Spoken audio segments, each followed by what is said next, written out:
Здравствуйте, интервью на БСТ, в студии Алия Тагирова. 4-й год в России работает Институт советников по социальным изменениям. Среди студентов представители НКО, бизнеса, журналисты, чиновники, все те, от кого зависит благополучие тех, кто по ряду причин оказался в сложной жизненной ситуации. В нашей студии куратор проекта, директор благотворительного фонда помощи хосписам «Вера» Нюта Федермессер. Нюта, рада видеть вас в Уфе. А я рада снова быть на БСТ. Смотрите, очень часто вам задают этот вопрос, что такое институт советников, кто эти советники. Можно долго рассказывать философию, задачу, потому что каждый день задач этих все больше и больше. А если коротко? Мне кажется, главный вопрос не что такое, а зачем он нужен. В стране огромное количество разных учебных программ для людей, которые работают в социальной сфере.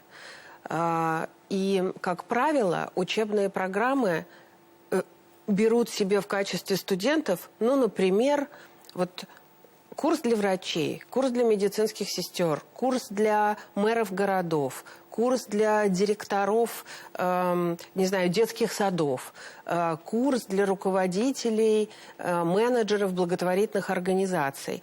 И вообще я занимаюсь паллиативной помощью. Это помощь неизлечимо больным людям на самом трудном, последнем этапе развития их болезни. И в паллиативной помощи есть очень понятное объяснение того, почему это не только медицина. Человек и так-то сложно устроенное существо, а в конце жизни он не может состоять исключительно из симптомов болезни. У него есть психологические проблемы, какие-то духовные проблемы. Ему нужно кучу юридических вопросов успеть решить с семьей. У него есть физическое страдание, которое мешает ему, собственно, оставаться быть человеком, тем, которым он был в здоровье. И у человека множество аспектов, о которых, будучи здоровым, он заботится сам. Да? Когда он становится уязвимым, нужно по всем этим аспектам быть рядом.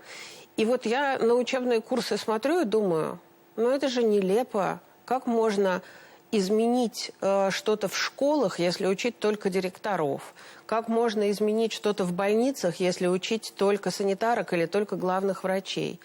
И вот мы придумали с Настей Гулявиной, она, как я бы говорила, архитектор учебного курса Института советников по социальным изменениям, поняли просто за достаточно большой период работы в социальной сфере, что если мы хотим что-то изменить, нам нужно соединить людей, которые все занимаются одним и тем же делом, но при этом они говорят на разных языках, друг друга критикуют, и считают, что только мы в благотворительном фонде знаем, как правильно, а все остальные не знают, как правильно. Только мы, чиновники, знаем, какие ограничения, и мы знаем, что получится, а что не получится, а это все какие-то караси-идеалисты, мечтатели тут. Бизнес. У нас корпоративная социальная ответственность, мы приносим стране деньги, и мы поможем разобраться. Это такой наивняк. Можно что-то поменять, когда вместе соединяются люди. Единственное, что нужен переводчик. Нужен толмач, который будет растолковывать, как общаться друг с другом. И Институт советников по социальным изменениям, по сути, это переводческий социальный университет. Мы учим людей из разных сфер и профессий консолидировать свои усилия для того, чтобы социальная сфера, во-первых, менялась, а во-вторых, выходила в приоритет у глав регионов, у главы республики, у губернатора, у мэра города. Консолидированными усилиями вместе чиновник плюс некоммерческая организация, плюс учреждение государственное и негосударственное, плюс журналисты, плюс представители бизнеса, которые помогают дополнительные средства искать на реализацию каких-то задач. Если мы вместе, если мы команда, тогда мы можем быть в помощь губернатору, и мы можем что-то менять в позитивную сторону. Когда мы врозь, мы все только занимаемся разрушением существующего и критикой друг друга. Обучение тоже необычное. То есть это встреча с главами, это встречи с тем, кто, может быть, какой-то философией может зарядить. собрать команду, но в то же время один из самых важных моментов – это, наверное, визиты.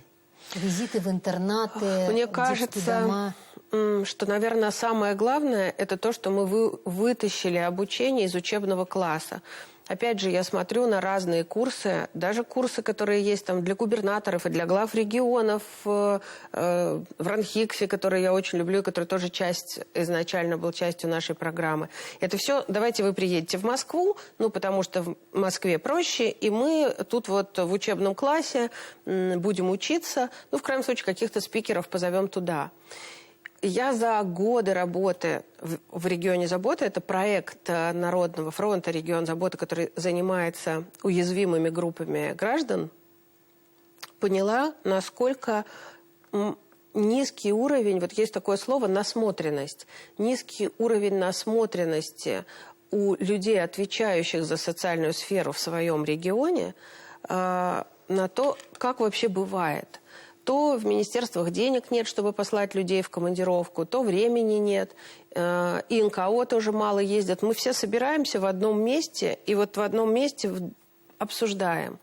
Этого недостаточно для того, чтобы поверить в возможность изменений и понять, что действительно то, что вы мне тут рассказываете, что это не брехня, и что вы не просто красивую презентацию принесли, что у вас правда что-то изменилось.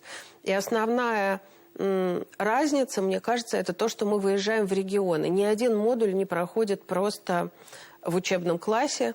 В этом году мы впервые даже сделали... Ни одного модуля мы не сделали в Москве. Это все только региональное такое обучение.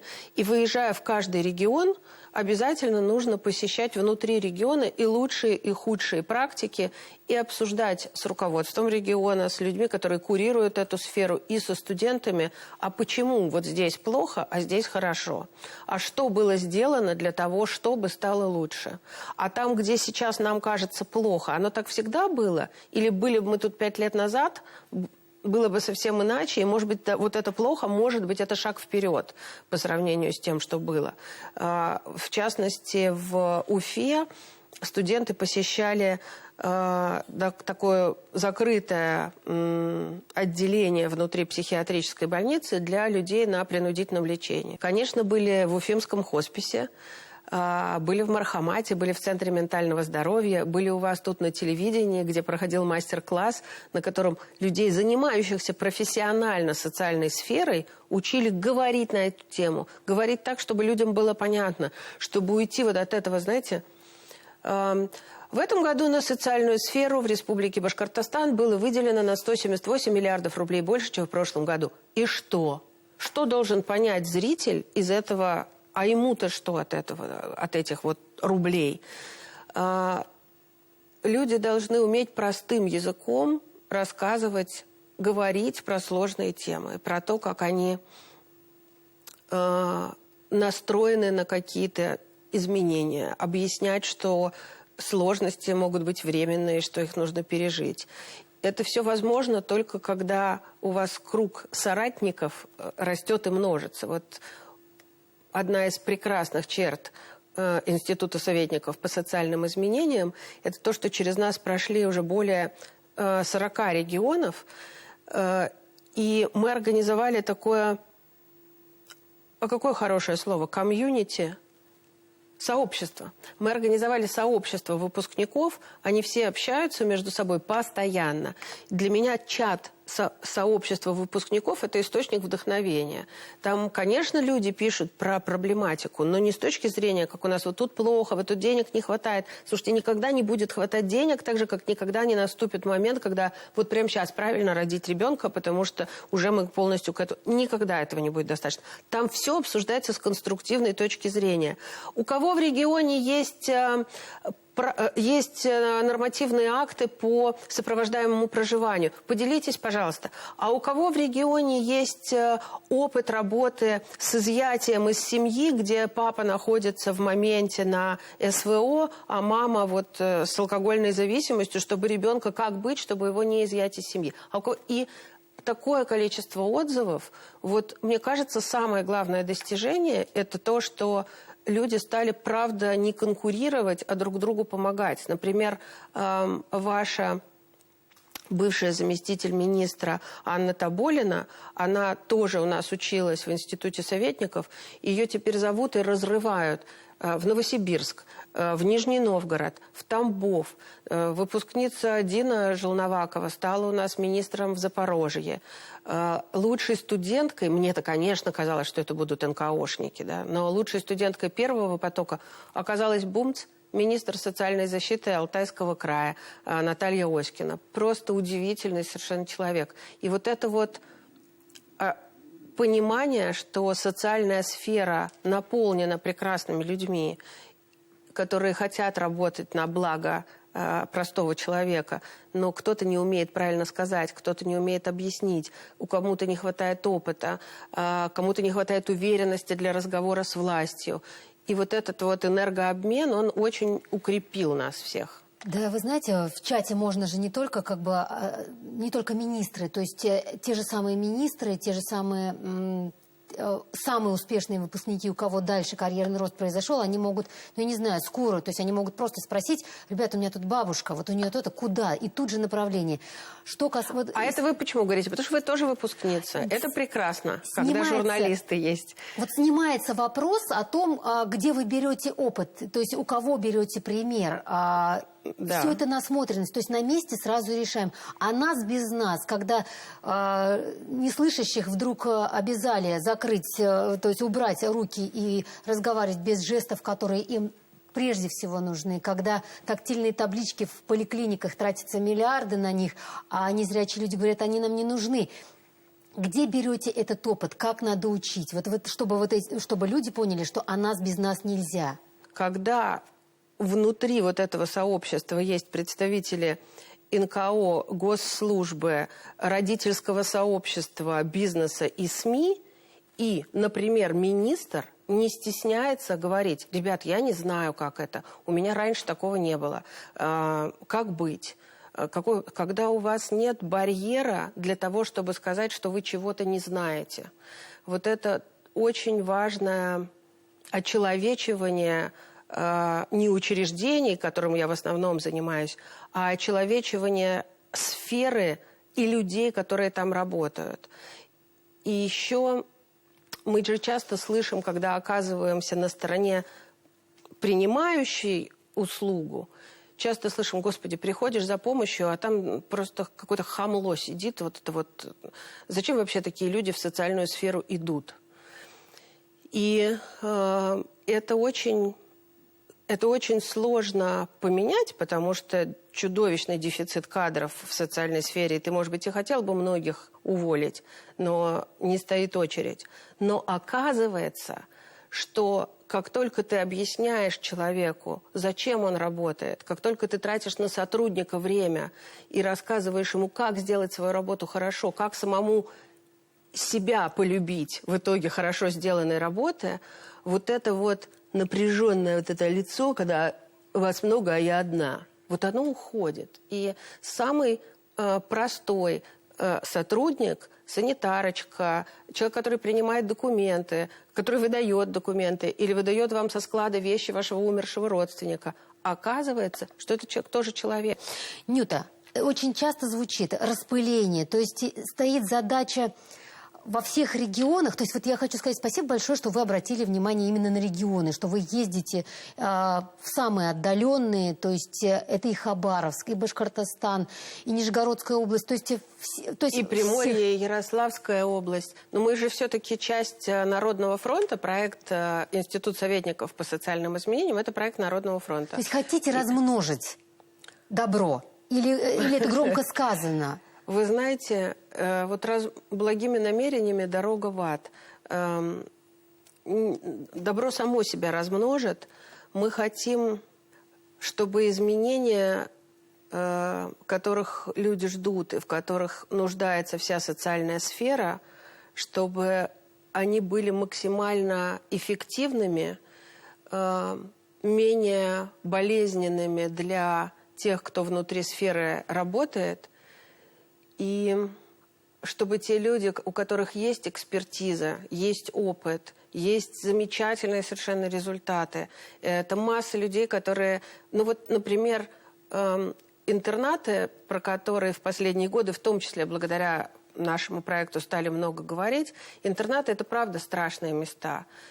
Но в Башкортостане почти во всех интернатах сейчас есть питание по выбранному меню. То есть человек может выбрать такой суп или такой. Человек может работать, выходить в магазин. Ну, это все-таки не все, к сожалению, из тех, кто проживает в интернатах. Но вот выбранное меню, то, что нам с вами кажется, ну, я не буду снова этот суп. Да? А люди годами жили, и у них в лучшем случае было там 4 вида первого блюда за всю их жизнь. Железные тарелки. И вот эти изменения кто-то один, какой-то один регион произвел, как Башкортостан, и мы можем через институт лидеров, советников по социальным изменениям быстро распространить это везде, потому что сразу делятся вот нормативная база, вот какое было сопротивление на пищеблоках, вот так вот у нас повара говорили, это невозможно, вот такое у нас было сопротивление со стороны финансистов, вот тут со стороны юристов, вот так мы это преодолели, и теперь у нас, слава богу, люди с нарушениями ментального здоровья могут выбрать. Но почему почему мы должны лишать человека того, чего его болезнь не лишила? Могут выбрать гречку или жареную картошку.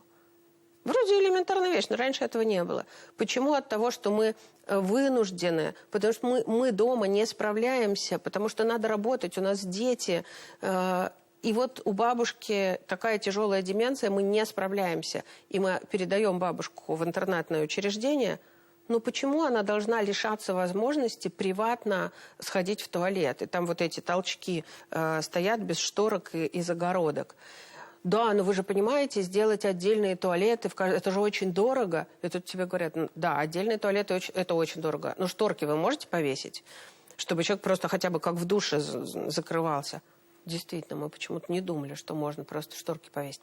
И вот эта вот куча простых решений, она снимает... Вот эти простые решения, они снимают напряжение сразу со всех. С руководства, с исполнителей, с наших вечных антагонистов, финансистов. Денег нет. Все, денег нет. Почему-то на ремонт деньги всегда находятся. А я все время говорю, слушайте, вы посмотрите, в каких условиях люди живут. Иногда бывает, что сотрудники учреждений приходят в учреждение, где есть горячая вода, холодная вода, ремонт, канализация, пластиковые окна, а потом они уходят с работы, и они приходят, колонка в 100 метрах, воды вообще на участке нет, туалет на улице, за скотиной нужно успеть поухаживать, а вот в этом интернатном учреждении живет спившийся мужик, который был мужем вот женщины на том конце деревни и всю жизнь ее колошматил. А я теперь должна еще быть к нему вежливой. И вот он в тех условиях, а я в этих. Это же очень частая история. Как сделать так, чтобы не было агрессии или уменьшить эту агрессию?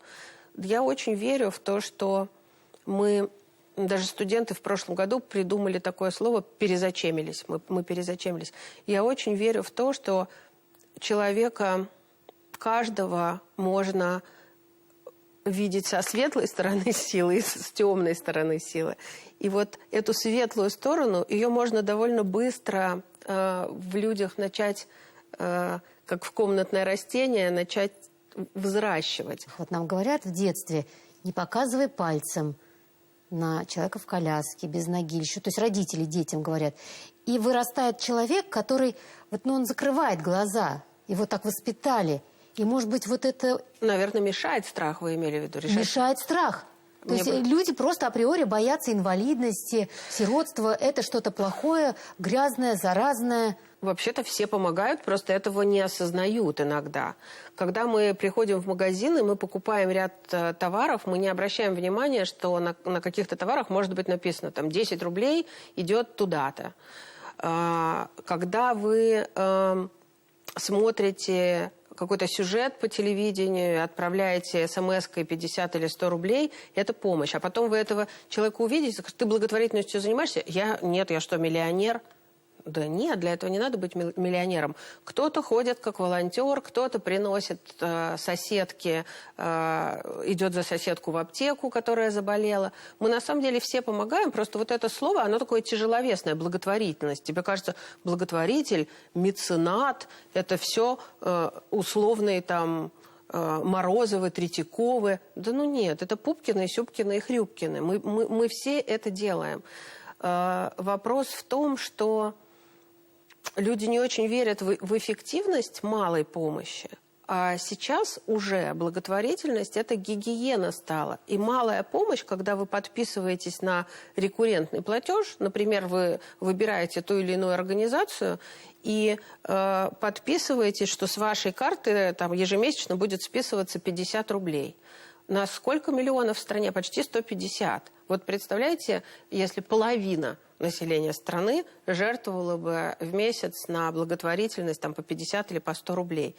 Когда говорят тихо или громко, вы знаете, главное это делать, вообще не важно как. Нельзя об колено ломать и говорить: так, вы помогли, а ну-ка быстро пошли, пост в социальных сетях написали, всем рассказали про это, потому что вы так будете заражать других людей, тоже заниматься благотворительностью. Кого-то вы заразите, а кто-то в итоге скажет: да это он же все пиарится. И люди этого тоже боятся. Здесь не важно как, важно просто... это как чистка зубов, как гигиена. У нас был такой замечательный учитель, Андрей Гнездилов. Он был главным врачом первого хосписа в Санкт-Петербурге, в Лахте. И он очень правильную и простую вещь сказал: спасающий чужую душу спасает свою. Когда человек помогает кому-то, он вообще-то помогает себе в первую очередь. Он себя чувствует лучше, он... Вот правда, как с чисткой зубов. Вы после этого свежее себя ощущаете. И здесь тоже важен не объем и не публичность, а просто сам факт поддержания вот этой душевной, духовной гигиены внутри себя. Ну и завершая наш разговор, возвращаемся к советникам. Какую задачу для себя ставите вы? Наполнить этот сосуд какими-то смыслами, советами, чтобы с чем они вернулись в свой регион?